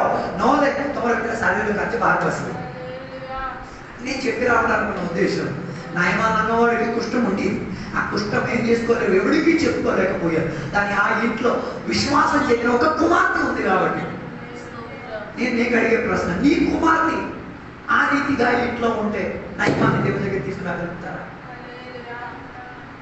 రాలేకపోతే కుష్ఠం నీలో కూడా కారణించినట్టు ସେ ନାଇମାନଙ୍କର ଘରେ ଗୋଟେ ସାନ ଝିଅଟି ନିବାସ କରୁଥିଲା ସେ ସାନ ଝିଅ ଜାଣିଥିଲା କି ଯେ ଆଜ୍ଞାଙ୍କର ଶରୀରରେ କ'ଣ ଅଛି କୁଷ୍ଠ ବ୍ୟାଧି ଅଛି ଏ କୁଷ୍ଠ ବ୍ୟାଧିକୁ ପରିହାର କରିବା ନିମନ୍ତେ ମୋର ପରମେଶ୍ୱର ଅଛନ୍ତି ମୋର ଭବିଷ୍ୟତ ବକ୍ତା ମାନେ ଅଛନ୍ତି ବୋଲି କହିବା ସନ୍ଦେଶ ତମର ଝିଅ କହିପାରୁଛି କି ଯଦି କହିପାରୁ ନାହିଁ ବୋଲେ ତମେ ତାକୁ ବିଶ୍ୱାସ ଦେଇନ ଆଉ କ'ଣ ଦେଇଛ ତମେ ତାକୁ କ'ଣ ଦେଇନ ତମେ ତାକୁ ଜୀବନ ଦେଇନ ତମେ ତାକୁ మృత్యు ଦେଇଛ ତମେ ତାକୁ ବଞ୍ଚିବା అవసర ଦେଇନ మరివ అవస్థ ଦେଇଛ అలాగైతే పరిశోధించండి ఆ పాప చెప్పిన చిన్న మాట అంత పెద్ద మనిషిని ఏం చేసి తీరేది దేవుని సన్నిధికి దగ్గరై తీరడానికి దేవుని యొక్క అభిషేకునికి దగ్గరై తీరడానికి దేవుని యొక్క సందేశం విని తీరడానికి ఏమైంది ఆకృతగా మారి తీరింది బైబిల్ చెప్పేది ఆ పాప బానిసత్వంతో బతికేది జీతం దొరికేది కాదు మన విశ్వాసానికి జీతం దొరకకపోతే నాకు కనబడదు అందరూ చేసే పని దేనికోసం సోమర్ ఫర్ మనీ ఫ్రీగా చేసే ఏదైనా సర్వీస్ నో సర్వీస్ వాళ్ళకి అన్నీ ఏం కావాలి డబ్బుతో దాని అర్థం నీలో కూడా ఈ కష్టం ఉంది అందుకే బైబిల్ చెప్పేది డబ్బు పట్ల ఉన్న ప్రేమ సకల దుర్నీతికి కారణం the love of money is evil in the sight of the Lord. దేవుడు పరమేశ్వరుడు దృష్టిలో ధన ప్రతి లోభం సెటా శుభ మూల పాపకు కారణం ఉంటాయి అందుకే దేవుని బిడ్డలు దేంతో కొనుక్కోవచ్చు డబ్బులు కొనుక్కోవచ్చు ఈజీగా కొనుక్కోవచ్చు డబ్బు చూస్తే కొందరు పనిపడిపోదు దాని అర్థం నీలో ఏముంది డబ్బు పట్ల ఉన్న ఆతృత ఉంది కానీ యథార్థ దేవుని బిడ్డలైతే డబ్బు పట్ల ఆతృత చూపించి తీరదు కానీ కుట్టమని ఎరిగి తీరి దానిలో వచ్చిందరు నేను చెప్పి రావడానికి ఉద్దేశం ఈ పాపకి జీతం దొరకకపోయినా ఈ లోపల ఉన్న శుభ సందేశం మాత్రం అందించింది ఏ ଝିଅକୁ ଦରମା ନ ମିଳିଲେ ମଧ୍ୟ ତା ଭିତରେ ଥିବା ସୁସମାଚାର ମାତ୍ର ସେ କ'ଣ କହିଲା ସେ ରାଜାକୁ ତାଙ୍କ ମାଆକୁ ସେ ଜଣାଇ ପାରିଲା అది నిజమైన దేవుని బిడ్డకున్న లక్షణం అయితే ఈ దేవుని యొక్క తాకిడి లేకపోతే మన లోపల ఉన్న కుష్ఠం ఏ రీతిగా ఏమై తీరదు మారి తీరదు రెండోదిగా బైబిల్ దేవుని యొక్క తాకిడి గురించి చెప్పేది ఆదికాండం 48:14 వచ్చిన ఆశీర్వాదం కొరకు హస్తార్పణ చేసి తాకే విధానం ఉన్నట్టుగా బైబిల్ బోధించి తీరుతున్నది దాని అర్థం ఒకడు దీవింపబడి తీరాలంటే ఏ చేసి తీరాలి తాకి తీరాలి ఒక అభిషక్తుడైన ఒక వ్యక్తి లేకపోతే ఒక అభిషక్తుడైన ఒక తండ్రి పిల్లలను తాకి తీరుతూ వాళ్ళు ఏమై తీరుతారు ఆశీర్వాదానికి కారణాకారులై తీరుతారు అందుకే కదా మార్కసు వార్త 10:16 యేసయ్య తన పిల్లలు యేసయ్య దగ్గరికి పిల్లలు వచ్చినప్పుడు యేసయ్య వారి మీద ఏం చేశారు చెయ్యుంచి హస్తార్పణ చేసి వారిని ఏం చేశారు దీవించి తీరారు దాని అర్థం దేవుని యొక్క తాకిడి పొందినవాడు ఎప్పుడు తన పిల్లలకి ఏం చేస్తాడు? దీవిస్తాడు. అందరి పిల్లలకి శపించడానికి బతికేది. వీడు దేవుడికి పనికిరాడు, వీడు గలీజు బతుకు, వీడు చదువులో పనికిరాడు, వీడికి ఎప్పుడు పెంకితనమే. మరి నువ్వేదో చేయలేనట్టు, నువ్వు చేయాల్సిన గలీజు పోతుంటే అన్నీ చేసేసి అది కప్పెట్టేసి నీ పిల్లల మీద చూసేస్తున్నావు. దాని అర్థం వారి మీద ఆశీర్వాదాన్ని కుమ్మరించట్లేదు. ସେଥିପାଇଁ ବାଇବଲକୁ ଜାତି ପୁସ୍ତକ 48:14 ପଦରେ ଆଶୀର୍ବାଦ କରିବା ନିମନ୍ତେ ବାପା ତାଙ୍କ ପିଲାମାନଙ୍କର ଉପରେ କ'ଣ କରିବେ? ସ୍ପର୍ଶ କରିବେ।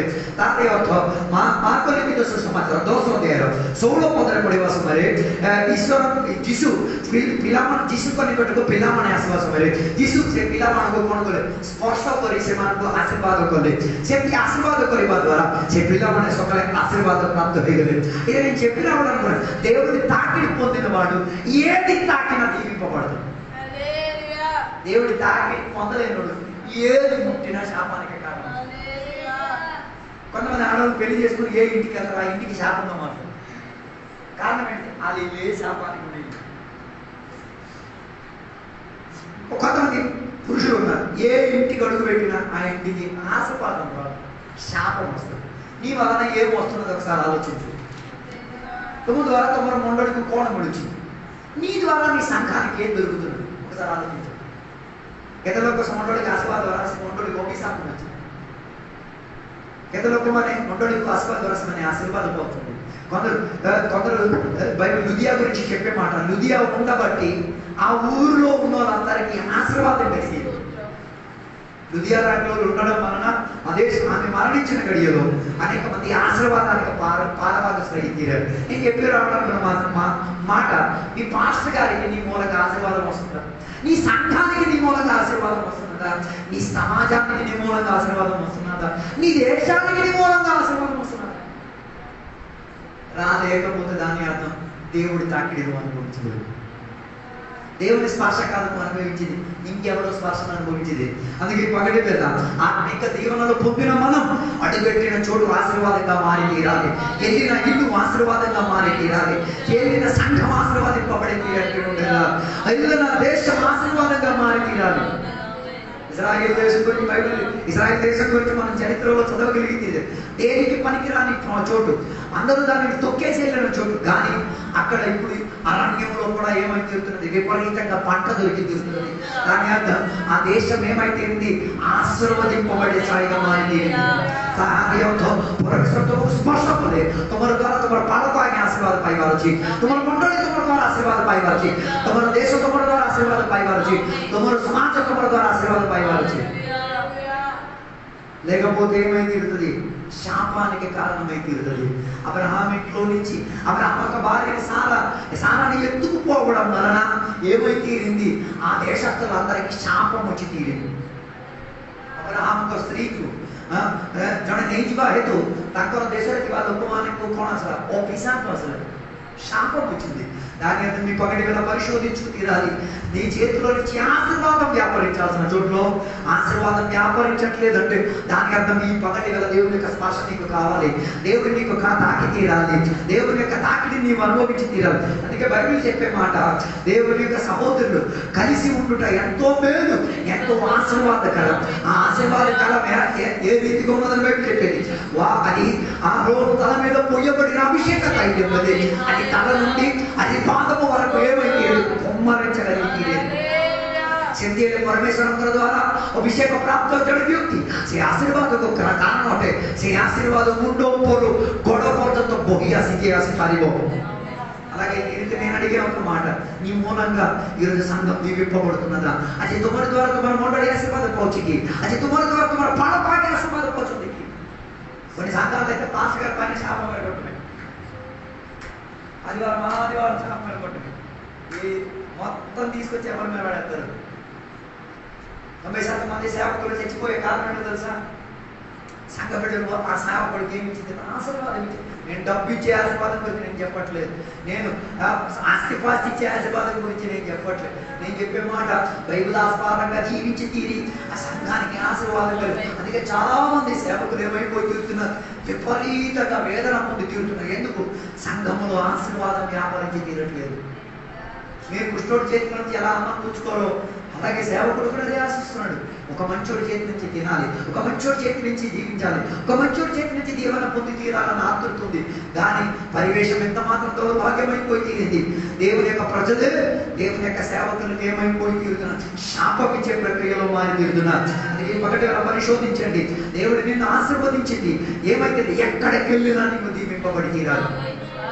అందుకే కొందరు అంటారు, అయ్యారు నేను దీవెన పొందాను కానీ ఈ దీవెన మాత్రం నేను ఎవరికి ఇచ్చేది లేదు, అలా దాచుకునే ప్రక్రియ లేదు. దేవుడు మనల్ని దీవించి తీరితే ఆటోమేటిక్ ఆ దీవెనలు ఇతరుల మీదకి వెళ్ళి తీరాలి. అని ఏసై దగ్గరికి వచ్చిన పిల్లలను ఏసైగా దీవించి పడేశారు. ఎందుకు దీవించేశారు? కారణం అనేది వారి అమ్మా నాన్న వారిని దీవించట్లేదు కాబట్టి ఏసైగా వారిని దీవించి తీరాలి. దాని అర్థం నీ సంఘంలో ఉన్న సభ్యులు నీ మూలంగా దీవెన పొందేటటువంటి తీరాలి. 3వ బైబిల్ చెప్తున్న మాట సంఖ్యాకాండం 19వ అధ్యాయం 11వ వచనం చదివినప్పుడు అపవిత్రమైన దానిని ఏం చేసేది? ఎవరైనా తాకి తీరితే ఏమై తీరుతారు? వారు కూడా అపవిత్రులై తీరుతారు. దాని అర్థం ఆత్మీక స్పర్శ పొందిన వారు ఎవరికి కూడా ఏమి ఇచ్చుకు తీరలేదు, అపవిత్రతను ఇచ్చుకు తీరలేదు. దానికి పాత నిబంధనలు ఎవరైనా చచ్చిపోయి తీరితే ఎవరు కూడా వారిని తాకరు. ఎవరికైనా కుష్ఠం వచ్చి తీరితే వారిని తాకరు. ఏదైనా మృతి చెందిన వస్తువు ఉంటే వాటిని తాకరు. కారణం ఏంటో తెలుసా? దాని వలన వీళ్ళు ఏమైపోతారు? అపవిత్రులు అయి తీరుతారు. అలాగే తీరితే దేవుని యొక్క లేవీయులకు దేవుడు ఒక ప్రత్యేక స్థితిగతిని ఇచ్చారు. ఏమని? వారి ఇంట్లో ఎవరైనా మరణించి తీరితే వారి ఇల్లు ఏం చేయరు, ఆ సమాధి కార్యక్రమం తాకడం కానీ ఏమి చేయరు. కారణం ఏంటో తెలుసా? అలా చేయడం వలన వారికి ఉన్న లేవ్య పరిచర్య వారి చేతి నుంచి ఏమైపోవచ్చు, కూలిపోవచ్చు. అలాగే నేను చెప్పి రావడం పరిశుద్ధత కొరకు ఏం చేయాలి? దేవుని యొక్క బిడ్డలు జాగ్రత్త వహించి తీరేంతగా జీవించగలిగి తీరితే మనలో నుంచి ఆశీర్వాద ప్రజలలోకి వెళ్ళి తీరగలుగుతాడు. అందుకే నేను చెప్పిన తాకిడి మూలంగా ఇతరులు కూడా ఏం శాపభరితమైపోవచ్చు. తాకిడి మూలంగా కొందరి పరిశుద్ధత కూడా ఏమై తీరొచ్చు, కూలిపోయి తీరొచ్చు. అందుకే బైబిల్ చెప్పే ఒక మాట, నీ సహోదరుడు పాపములో పడిపోయి తీరితే ఆయనని నీవేం చేయాలి? లేవనెత్తి తీరాలి. అందరికి ఆ బాధ్యత లేదు. పడిపోయేసాను ఎవడైనా ఏదో పాపం చేసి పడిపోయాడు, ఆయన నేను నీరు లేవనెత్తడు. లేవనెత్తకపోతే నీ మూలంగా ఆయన ఏమైపోయి తిరుగుతున్నాడు? అపవిత్రుడు అయిపోయి తిరుగుతున్నాడు. అర్థం కాదు. అందుకే కొందరు పెళ్లి గురించి గొప్ప డైలాగ్, నువ్వు పరిశుద్ధ పెళ్లి చేయవాడు, తర్వాత పెళ్లి గురించి మాట్లాడు. చాలా మందికి అలవాటు అయిపోయింది. మనలో లేనిది అవతల ఉండగలుగుతారు. ఇది ఒక అలవాటు క్రమం. సంఘాల్లో నీ లోపల లేనిది నువ్వెవరి కోసం ప్రార్థన చేయలేని నువ్వు ప్రార్థన విషయం చెప్పకూడదు. అర్థం కాదు. ప్రార్థన విషయం చెప్పడం వల్ల ఏమవుతుంది తెలుసా? పరిశుద్ధత పాడవుతుంది. నువ్వెవరి కోసం ప్రార్థన చేయలేనప్పుడు నువ్వు నిలబడేది. నా కోసం ప్రార్థన చెయ్యండి, నేను నీ కోసం ప్రార్థన చేస్తున్నానని చెప్పాల్సిన అవసరం లేదు. అర్థం కాలేదు. నీ లోపల లేనిది అవతల ఉండడం మీద ఏం చేయకూడదు, రుద్దకూడదు. అయితే అందుకే ఇక్కడ దేవుడు సంఖ్యాకాండం 19వ అధ్యాయం 11వ వచనం, లేవియకాండం 11వ అధ్యాయాన్ని చదివినప్పుడు చచ్చిపోయిన వస్తువులను ముట్టకూడదు, అపవిత్రమైన వస్తువులను ముట్టకూడదు. కారణం అది నీ పరిశుద్ధతను కూడా ఏం చేసి తీరుతుంది? భంగం చేసి తీరగలిగి తీరుతుంది. ସେଥିପାଇଁ ପବିତ୍ର କୀର୍ତ୍ତନ ଲୋକମାନେ ଅପବିତ୍ର ଜିନିଷକୁ କ'ଣ କରିବାର ନାହିଁ, ଛୁଇଁବାର ନାହିଁ। ସେଥିପାଇଁ ଲେବୀୟମାନଙ୍କୁ ପରମେଶ୍ୱର ପ୍ରତ୍ୟେକ ରୀତିରେ କହିଛନ୍ତି କ'ଣ ବୋଲେ ମୃତ ବସ୍ତୁକୁ ଛୁଇଁବ ନାହିଁ, ମରିଯାଇଥିବା ଜିନିଷକୁ ଛୁଇଁବ ନାହିଁ। ସେମିତି ଛୁଇଁବା ଦ୍ୱାରା ସେମାନେ ଅପବିତ୍ର ହେଇଯାଉଛନ୍ତି। ସେଥିପାଇଁ ଅଧିକାଂଶ ଲୋକମାନେ ସେମାନେ କାହା ପାଇଁ ପ୍ରାର୍ଥନା କରିବେ ନାହିଁ, ସେମାନେ ମାତ୍ର ତାଙ୍କର ପ୍ରାର୍ଥନା ବିଷୟ ସମସ୍ତଙ୍କୁ କହିବେ। నా కోసం ప్రార్థన చేయి, నా పిల్లల కోసం ప్రార్థన. నువ్వు వాళ్ళ పిల్లల కోసం ప్రార్థన చేయలేనప్పుడు నీకు చెప్పడానికి కూడా మనసాక్షి కూడా కాదు. మనసాక్షి లేనప్పుడు మరి ఏంటి ప్రాబ్లం? దాని అర్థం తాకిడి మూలంగా దేవుడు ఏం కావచ్చు, కొందరి మీదకి అపవిత్రత కూడా వ్యాపారించి తీరచ్చు. అందుకే మనం సేవించిన దేవుడు పరిశుద్ధుడైన దేవుడు. ఆయన పరిశుద్ధతను ఏం చేయాలి? ప్రతి ప్రక్రియలో ప్రతి పరిచర్యలో ఏం చేయాలి? విస్తరించేటట్టు గుండి తీరాలి, ప్రఖ్యాపించేటట్టు గుండి తీరాలి. నువ్వు ఆరాధనకు రాకుండా వేరే ఆరాధన రాలేనోడికి ఆరాధనకు రమ్మని చెప్పకూడదు. అర్థం కాదు. నువ్వు ఆత్మీక క్రమావళిలో లేకుండా వేరే వాడికి ఆత్మీకంగా ఏం చేయకూడదు, హెచ్చరించకూడదు. బదులుగా మనం బాగుపడి మన స్థిరైన రీతిగా ఉండి వారికి ఏం చేయాలి? హెచ్చరిక నుంచి తీరాలి. అలాగే తీరితే ఆ చేసిన ప్రక్రియ వారికి కూడా ఏమై తీరుతుంది? పరిశుద్ధతకు కారణమై తీరుతుంది. బైబిల్లో చెప్పబడిన ఒక మాట, యాకోబు యొక్క భార్య రాహేలు ఏం చేసింది? ఆ నాన్న సేవించిన దేవతను ఏం చేసుకుని తీరింది, ఎత్తుకొచ్చి తీరింది. అది ఎవరికి తెలియలే, యాకోబుకి తెలియలేదు. దాని ఆ తెలియలేని ప్రక్రియ ఎత్తుక్కుంటూ ఏం చేశారు, మామగారు వచ్చారు. మామగారు ఎత్తుకొచ్చి ఇల్లు మొత్తం వెతికి పెట్టారు, కానీ తనకు అది దొరకలేదు. దొరకక మునుపు ఆయన ఒక మాట అన్నాడు, యాకోబు ఒక మాట అన్నాడు, ఎవరి చేతిలో దొరుకునో ఆమె ఎవరి చేతిలో అది దొరుకును ఆమె చచ్చిపోయి తిరుగుతుందని చెప్పారు. ఆ చెప్పిన మాట అది బయటికి రివీల్ అది బయటికి తెలియలేకపోయినా ఆమె మాత్రం చావుకు కారణమైంది. అపవిత్ర చావు చచ్చి తీరింది. కారణం ఏంటిది? ఆమె చేసిన పొరపాటును ఆమె ఏం చేయలేదు, ఒప్పుకు తీరలేదు. ఆమె చేసిన అపవిత్రతను ఏం చేయలేదు, అంగీకరించి తీరలేదు. నేను చెప్పి రావడానికి మన ఉద్దేశం. అందుకే బైబిల్ కొత్త నిబంధన ఉడబడికలో కొత్త నిబంధన సంఘానికి 7 స్తంభాలు ఉన్నాయి. 7 స్తంభాలు ఒక స్తంభం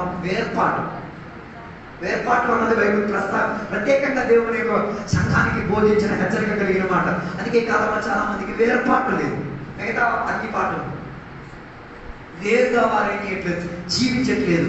ఇదే దాని అర్థం తాకిడి పొందిన దేవుని యొక్క బిడ్డలు పరిశుద్ధత చెంది వేరుగా జీవించి తీరడానికి ప్రయత్నం చేసి తీరుతారు. లేకపోతే నీ మూలంగా వారు కూడా అపవిత్రులై తీరుతారు. అందుకే యేసయ్య వచ్చింది అపవిత్రను దూరపరిచి తీరడానికి. దేవుడి సంఘాన్ని స్థాపించింది అందరూ అపవిత్రులై తీరడానికి కాదు, అందరూ పరిశుద్ధులై తీరడానికి.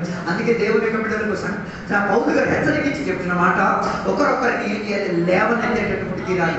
నువ్వు లేవనెత్తే, నువ్వు లేచే మిగతా ఒకరిని ఏం చేయాలి, లేవనెత్తేటటువంటి తీరాలి. ఈ మొదటి వేళ నా మాటలు నేను ముగించాలని కోరుచున్నాను. ఈ దేవుని యొక్క బిడ్డలారా, దేవుని యొక్క తాకిడి అనుభవించిన దేవుని యొక్క బిడ్డలారా, దేవుని యొక్క బిడ్డలు దేవుని యొక్క తాకిడిని ఏం చేయాలి, ఇతరులను లేవనెత్తేటటువంటి తీరాలి. ఇతరులు నీతిమంతులుగా ఉండి తీరెత్తలుగా, ఇతరులు పరిశుద్ధులుగా ఉండి తీరెత్తలుగా, ఇతరులు దేవుని కొరకు దానం చెందేటట్టుగా జీవించేది తీరాలి. ఈ ఉపవాస ప్రార్థన కూడికలో దేవుడు నీతో మాట్లాడితే, పశ్చాత్తాపం నీ మనసులో కానీ తగిలితే నువ్వు ఆ రీతిగా మారొచ్చు, లేదంటే ఇలాగే కొనసాగొచ్చు. దేవుడి వాక్యాలను మీ అందరిని కూడా దీవించునుగాక. ప్రార్థన చేద్దాం. పరిశుద్ధ మహోన్నతుల దేవానికి వందనాలు. ఈ పగటి వేళ ఉపవాస ప్రార్థన కూడికలో దేవాన్ని చెప్పిన వాక్య ప్రణాళిక ప్రకారంగా నేను దేవాన్ని సన్నిధిలో నేను వాక్యం మీద చల్లాను. విన్న దేవునికి బిడ్డల బట్టి దేవునికి స్తోత్రం. దాని ప్రక్రియగా జీవితం మార్చి దేవునికి ఆత్మిక ప్రక్రియలో శుద్ధి చెంది జీవించి పరలోకమును విశ్వాసాన్ని అప్పగించి తీరే వాక్య తరగతిలో జీవించిన బిడ్డలను బట్టి దేవానికి స్తోత్రం. వారిని దీవించండి, ఆశీర్వదించండి. లేదు నాకు ఈ వాక్యం అక్కర్లేదు, నేను విన్నాను గోల్డ్, నాకు మారు మనసు అక్కర్లేదు, నేను ఎలాగైనా జీవితం నడిపించుకు తీరుతాను. దేవ వారి కొరకు కూడా మేము ప్రార్థన చేస్తున్నాం. వారిని కూడా దీవించండి, స్వచ్ఛ మనసాక్షిని ఇచ్చి దేవుని సన్నిధిలో ఎడతలుగా జీవించి తీరడానికి భాగ్య తరగతిని దయచేయండి. దీవెనలతో నింపినందుకు దేవానికి స్తోత్రం. సహాయం దయచేసినందుకు దేవానికి స్తోత్రం. ఈ ఉపవాస ప్రార్థన కూడికలో దేవా మేము పాదవాకసులై తీరడానికి కృపనిచ్చినందుకు దేవానికి స్తోత్రం. ఇంకొక రోజు కూడా దేవ ఉపవాసంతో ప్రార్థనలు గడిపి తీరడానికి భాగ్యం దయచేయండి. దేవ దాంట్లో కూడా దేవా నీ సన్నిధిలో ఇంకా విస్తారత చెంది జీవించి తీరడానికి భాగ్యం దయచేయండి. దీవెనలతో నింపినందుకు దేవానికి స్తోత్రం. యేసు నామములో అడిగి పెడుకున్నాం తండ్రి. తండ్రి యొక్క కుమారుగా పరిశుద్ధాత్మక సహవాసం ఇప్పుడు వెళ్ళినప్పుడు ఇక్కడ కూర్చున్న భక్తులతో దేవా నీ 2 రకాల తోడైంది. దేవుడు